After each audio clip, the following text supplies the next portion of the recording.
The sound you hear first is not a scream. It's the faint metallic whisper of a blade being unwrapped. The man kneeling there, he isn't afraid. Or maybe he is, but it doesn't matter now. He knows there's only one way to leave this world with dignity, through the stomach. They called it seppuku, a death so deliberate, so intimate, that even the gods were said to watch in silence. Seppuku, or what foreigners call hara-kiri, means to cut the belly. But it's not just a translation. It's a philosophy carved into Japanese history. The stomach, in their belief, was where the soul resided. To open it was to show your inner truth, literally. To prove you had nothing to hide. And yet this wasn't a simple act of suicide. It was theater, ceremony, punishment, redemption. Each incision told a story of honor, failure, and the unbearable weight of shame. Seppuku's roots stretch back to the 12th century, during the wars of Japan's samurai clans. The first recorded act was that of Minamoto no Uramasa in 1180, after losing the Battle of Uji. Surrounded by enemies, rather than be captured, he composed a death poem, drew his blade, and plunged it into his abdomen. No witnesses, no ritual, just agony and silence. But from that moment, the act became something sacred. People often ask why the belly. Well, in ancient Asia, long before Japan's shoguns, people believed the spirit lived in the gut. The belly was the seat of courage, emotion, and the soul itself. Cutting it open wasn't madness, it was release. By tearing himself open, a samurai wasn't dying. He was proving something, that even in death he had nothing to hide, that his spirit was. By the 17th century, seppuku became an art form of dying. A condemned samurai would bathe, dress in a spotless white kimono, the color of death, and sit before witnesses. His short sword or dagger lay on a tray before him, gleaming beneath candlelight. A final meal was served, sometimes sake, sometimes rice. Then came the death poem, a last message to the world.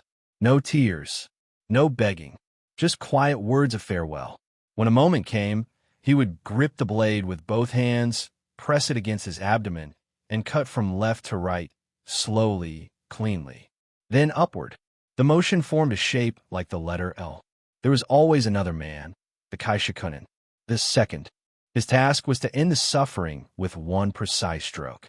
If done perfectly, the sword would slice through the neck but leave a thin strip of flesh so that the head didn't fall away. It would instead drop gently forward into the dying samurai's hands, still kneeling, still proud. Too much force, and the head rolled. Too little, and the man screamed in half-death. The second had to be perfect.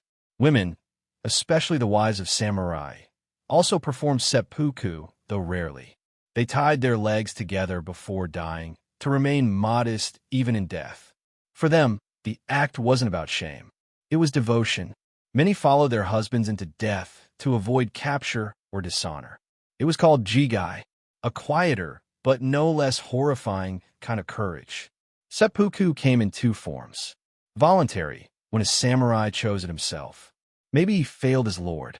Maybe he was about to be captured. Or maybe he simply couldn't bear the shame of defeat.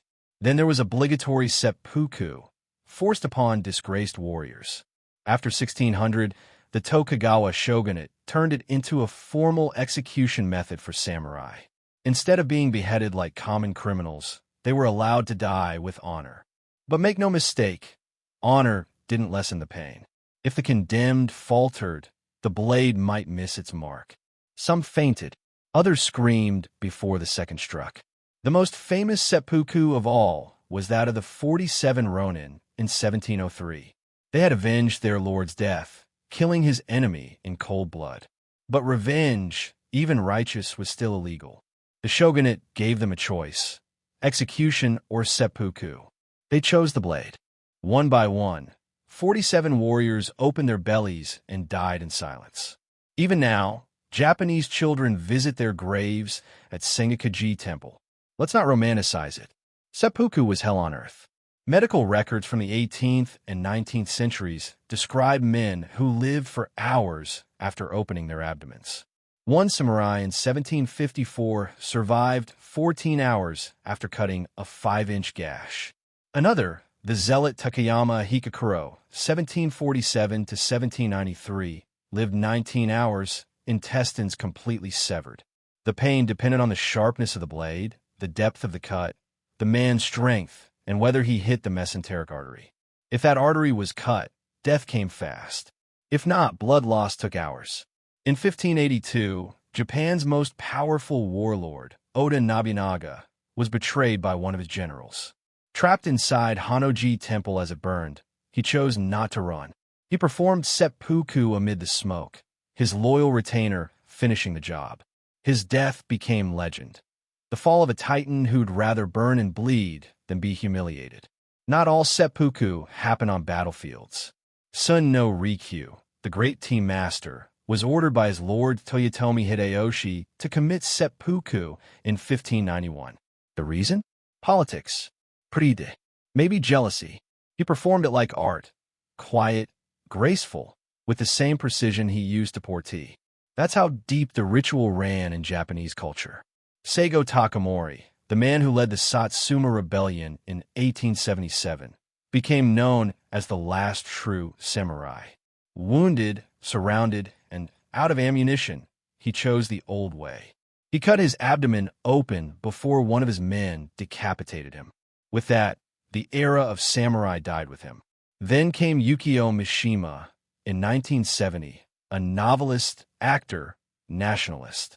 He dreamed of restoring Japan's imperial soul. On November 25th, he and 4 members of his private militia seized a Tokyo military base. Mishima demanded that soldiers rise up for the emperor. They laughed. So he walked inside, knelt, and performed seppuku himself. But the ritual went wrong. His second failed to behead him cleanly. It took several gruesome hacks before his head finally fell. The modern world had just witnessed the last true seppuku. After 1873, seppuku was banned as a form of punishment. But the idea of dying for honor never truly disappeared. Even today, Japan's high suicide rate, one of the highest in the G7, bears echoes of that ancient code. When a company executive resigns in shame, when a politician steps down after scandal, it's the same ghost of seppuku whispering from the past. Bushido, the way of the warrior, wasn't just about courage in battle. It was about integrity in death. A samurai's worth wasn't measured by how he lived, but by how he chose to die. That's the haunting beauty of seppuku. It was never about blood or pain. It was about control, about facing death without flinching, blade in hand, eyes open. Today, no one performs seppuku anymore. Not truly, but its shadow still lingers. In art, in literature, in the quiet pride of a culture that once believed death could be beautiful. So ask yourself this. Was it really honor that guided the blade?